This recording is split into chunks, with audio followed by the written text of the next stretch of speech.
Hello, ladies and gentlemen. Welcome back to another episode of Breaking the Code. One topic, no script. My name is Tim. This wonderful guy over here is Jamie. And today, if you can't tell from what the background is, we are talking the top 5 members of the Bat family. And Jamie, why don't you go ahead and take this one away? All right. So this is a hard list for me to do, because I am a Bat member of loving every single one of them. I can't not like the Bat family. Yeah. But my number 5, I'm going with Batman, because he's the one that started it all. He's the one that kind of brought the whole family together. He's the one that found the orphan children, put them in bright colors, and was like, shoot them first because you can see them easier. So yeah, Batman, if it wasn't for him, obviously we wouldn't have the Bat family today. Right. So many great storylines, so many great Bat family adjacent storylines with him attached to them. Even the first appearances of all of the Bat family. We would not have that without the man himself, Bruce Wayne, and adopting orphan children. Right on. Batman is also on my list, but he's not at number 5. Ooh.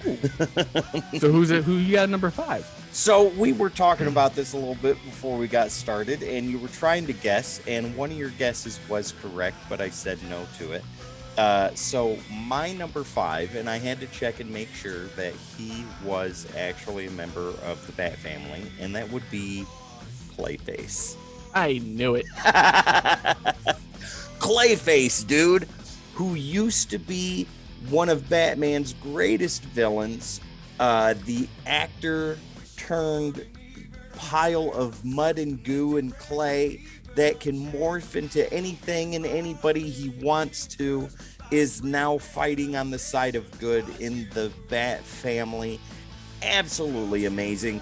And I don't remember exactly which issue it was that I read it in, but Detective Comics. It very well could have been, but I remember reading an issue and I saw Clayface. I was like, ooh, Clayface is in this. This is going to be good.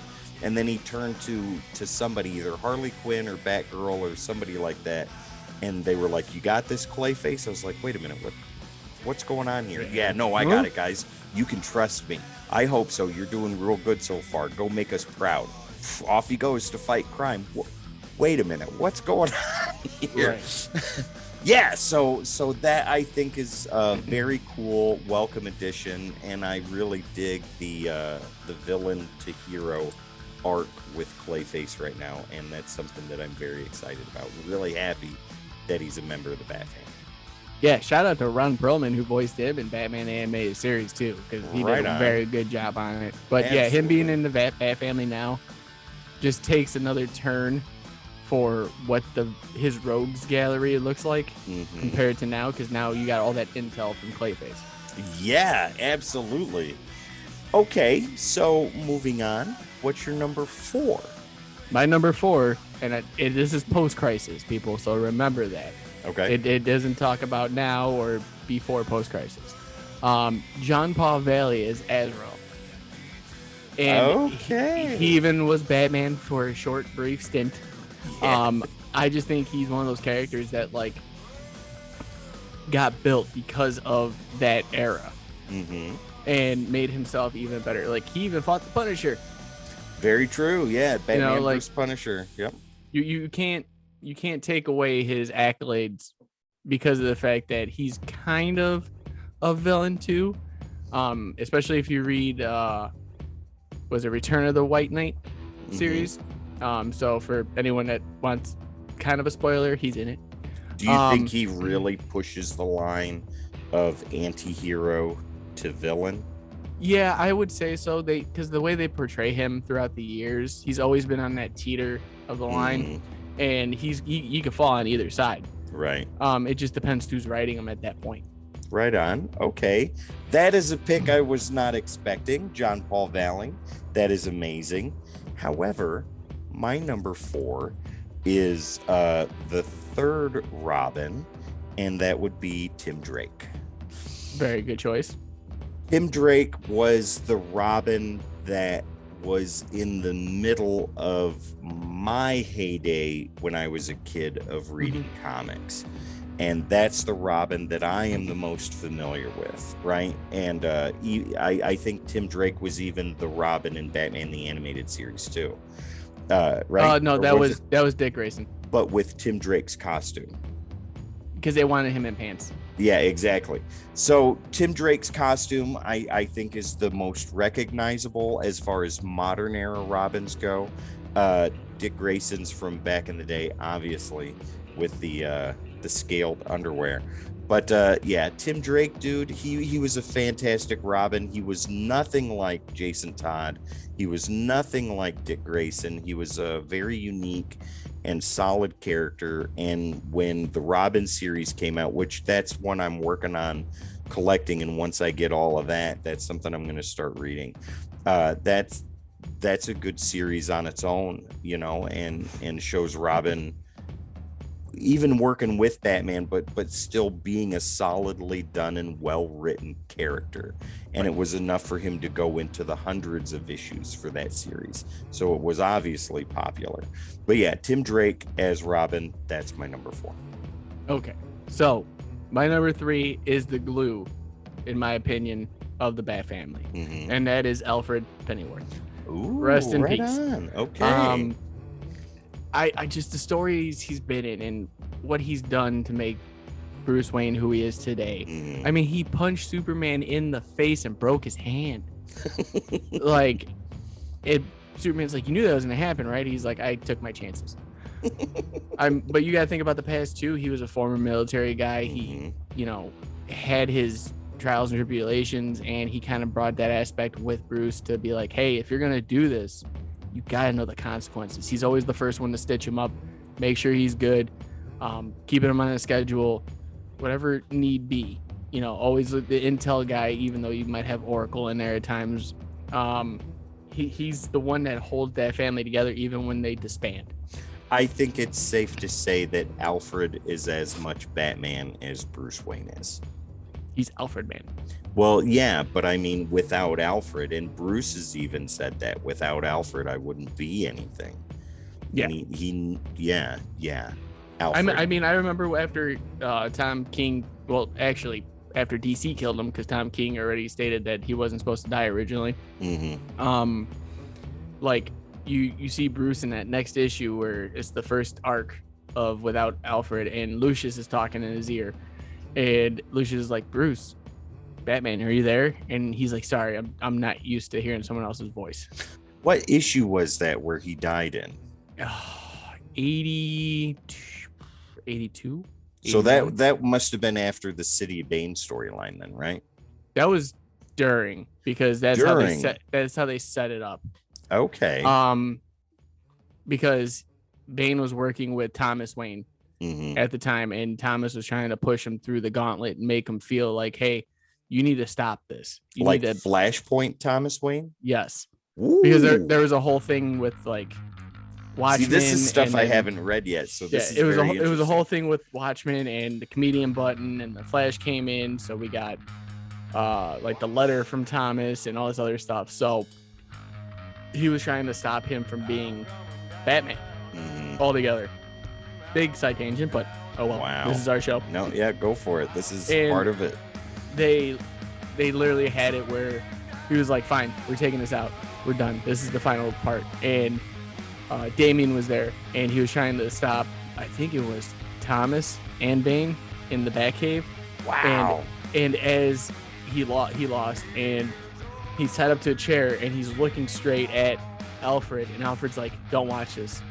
Don't watch this, son. He's like, you're not going to want to. He's like, whatever happens to me, it's not your fault. Wow. And Bane just... Oh my God, I gotta read this now. This is unreal. But fun fact, in that panel, when you see that happen, you see gas smoke in the background, like faintly.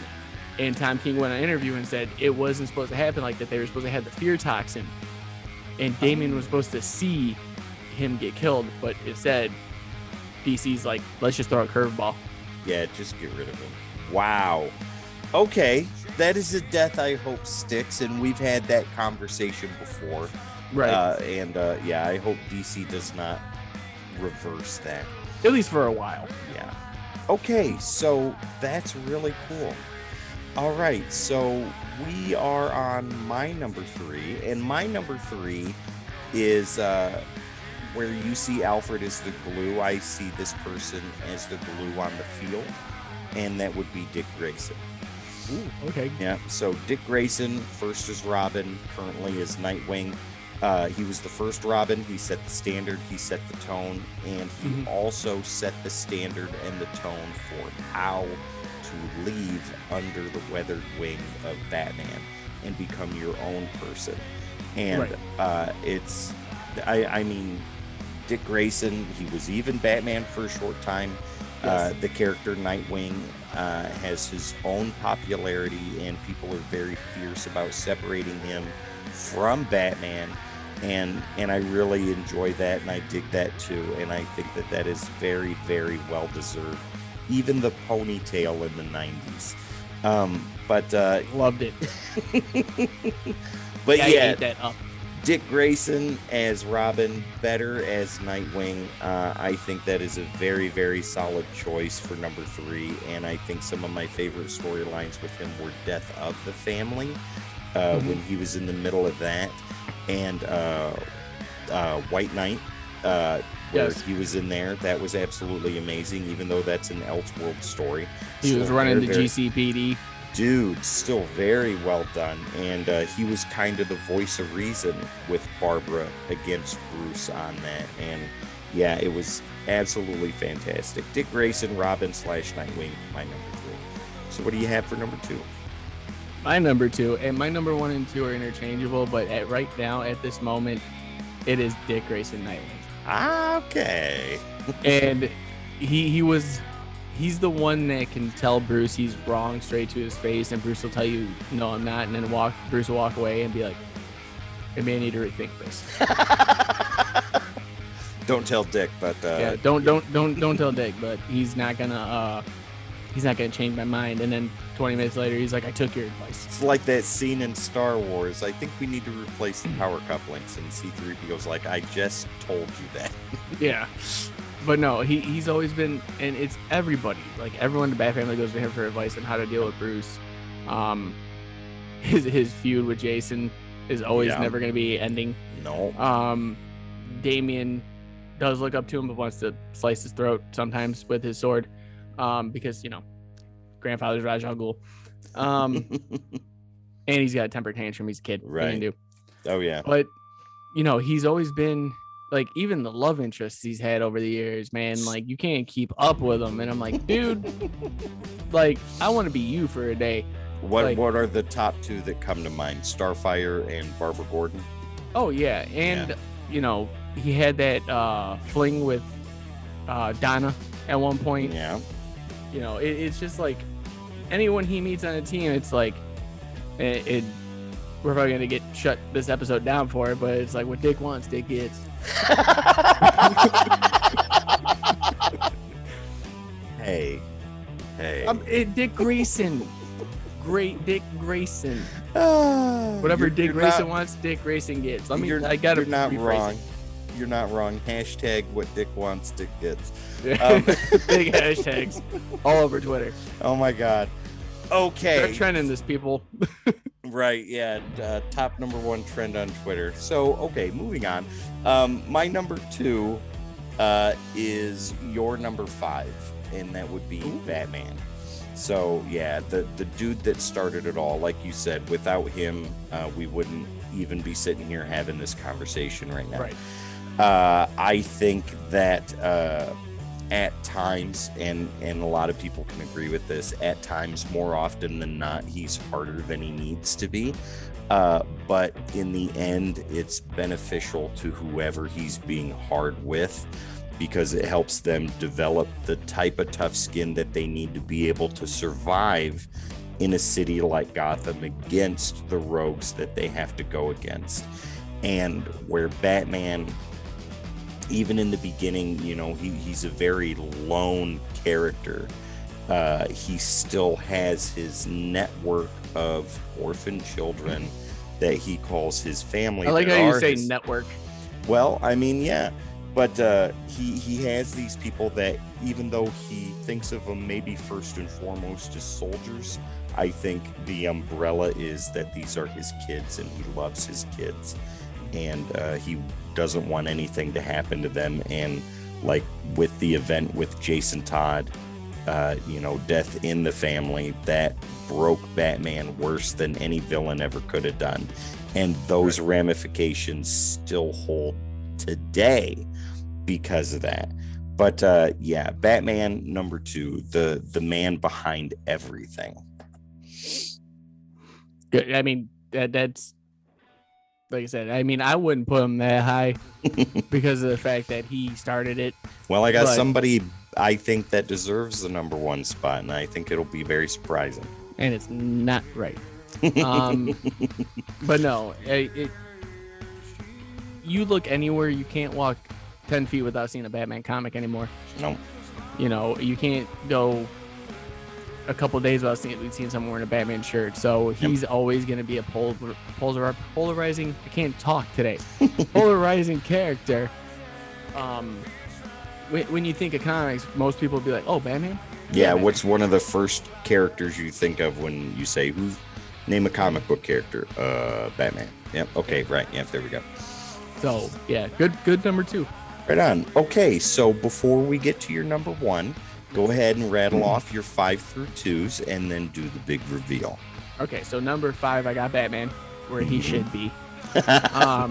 Number 2, I have Azrael, John Paul Valley. Mm-hmm. Number 3, I got Alfred Pennyworth. Mm-hmm. Who, if you guys don't know, you go check out the decoding panels of Batman White Knight so you can hear the most perfect interpretation of Alfred I've ever heard in my life. That would be Tim Morse. That would be Batman versus Superman. Thank you very much. Or Batman versus Spawn. Yeah, there we go. Is it? Because I'm pretty sure you did it in White Knight It's as well. possible, but I know for sure the one you're trying to direct people to is Batman. No, it's both. Spawn. But if you ever want to hear it, that was the one I need them to go see because I like that one the most. Guys, at the end of this video, you'll have your choice of whichever one you want to go listen to, and then pick both of them. I'll make sure they don't. But no, we at number 2, I got Nightwing. Yeah, and now you're number 1. If people don't already know, number 1 is Jason Todd, Red Hood, former Robin. It's interchangeable for me with him and Nightwing, but at heart, it's always going to be Red Hood for me. He has that I need to prove myself mentality every single time he goes out. No. He's always trying, even when he fights with Batman, why am I not better than Grayson? Why am I the lowest on the totem pole? Why did you let me die? Right. Why didn't you choose me? And he's got that like angst inside of him, like he's always got something to prove, and I relate with that because I feel like I always have something to prove, and whether it be this or outside of this, I'm always trying to prove myself, and I think that's why I relate to the character so well. Is he also has a anger issue? I don't have that. I'm more calm and relaxed than him, but he always surprises you at the end too. Right. He's always the one that's like, all right, get up. I got you. Let's go. And they're like, what? And he's like, listen to me, please, because of the fact this is happening once. Come on. Let's go.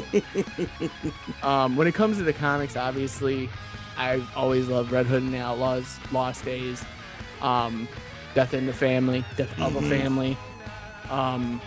And he's just been one of those characters that always stuck out to me. I mean, Under the Red Hood, when you think about that movie with him, seeing him in there, voiced by Jensen Ackles, by the way. Shout out, Jensen Ackles, Supernatural. But, he's one of those characters that, like, to me, leaps off a page. Yep.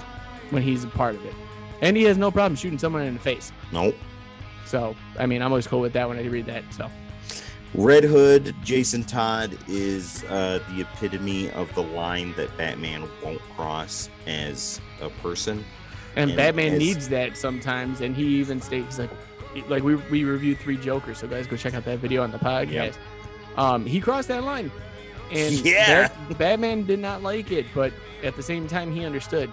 And didn't he even say, he's like, God, I want to. There are so many days that I want to do this, but if I do, then I become you.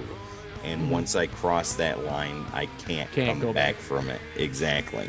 But Jason Todd has already crossed that line, and Jason Todd is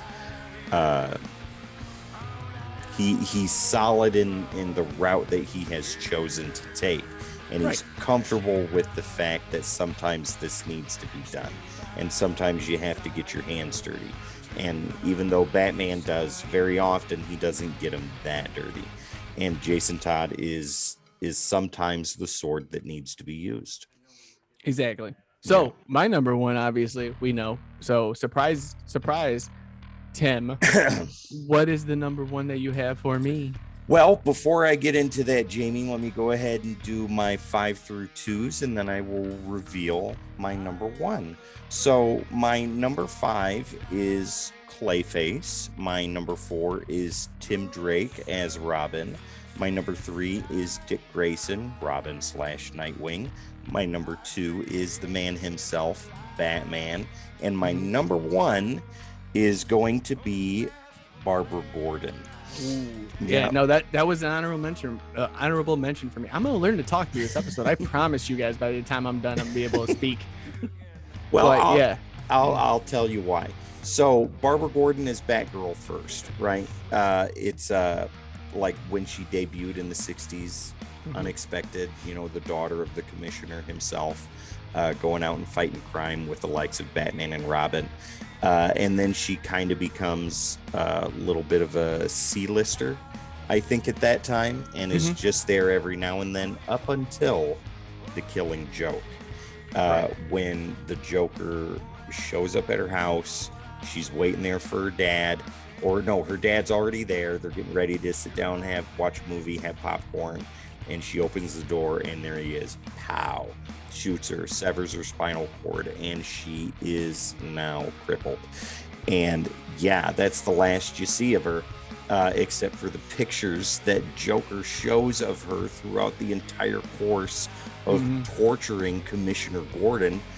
But then, when they could have been completely done with this character, they were not, and they turned her into Oracle, which I think is peak Barbara Gordon. And my personal opinion is I think she should have stayed that way, because when she did that not only showed that she as a character was not going to let somebody like the Joker take her out of commission completely and entirely, and she was going to push herself to get back up and to move forward and to be the best person that she could be under the circumstances that were presented before her. And her as Oracle was a fantastic character and absolutely wonderfully done. Now, I know in New 52, all that stuff was retconned and to an extent. Right, yeah. But, and now she's back on her own 2 feet. And I think that the best stories I have read with Barbara Gordon in it currently would be White Knight and Three Jokers. She was amazing in Three Jokers, and one of my favorite parts of the story, and when her and Jason were hinting at maybe messing around, and she's like, well, no, we're putting a stop to that. And she put all the brakes on, and when Jason tried to be like, hey, we need to talk about this, she's like, no, there's nothing to talk about. It was a mistake. It happened once. That's it. Forget about it. And she moved on, not because she wanted to, but because she had to. And you could tell that in the story and in the character. I think she is an absolutely wonderfully created character and very, very well written with the right writers. And yeah, Barbara Gordon as Batgirl / Oracle is my number one. Like I said, good pick. Like, you couldn't, to me, like I said, it was honorable mention because that character doesn't resonate with me as much as the rest of them, in a sense. Like, I do love Batgirl. Like, it's I've seen her in everything. Yeah. From Birds of Prey to Nightwing to Batman titles to every other Jason title you can think of. Yeah. So great first pick. Right on. Awesome. Okay, so before we get out of here, Jamie, you got anything else you want to say to our wonderful audience? Yeah, guys. We got a lot of work done for you guys, so definitely check us out. Be kind to one another, because you guys never know what someone's going through. So a little, kindness and making someone smile could make their entire day or year at this point. So always be kind. Definitely, please smash that like button so you guys get more content like this. Definitely to subscribe to and follow all of our channels that we have out there now, because we have a plethora of them. And hit that notification bell so that way right here on YouTube you guys don't miss any of the content that you guys could possibly miss out on, which is a lot now. Yeah, absolutely, guys. And don't forget to follow us on all social medias, anywhere podcasts are streamed, your favorite podcasting platform. We are on Twitch now.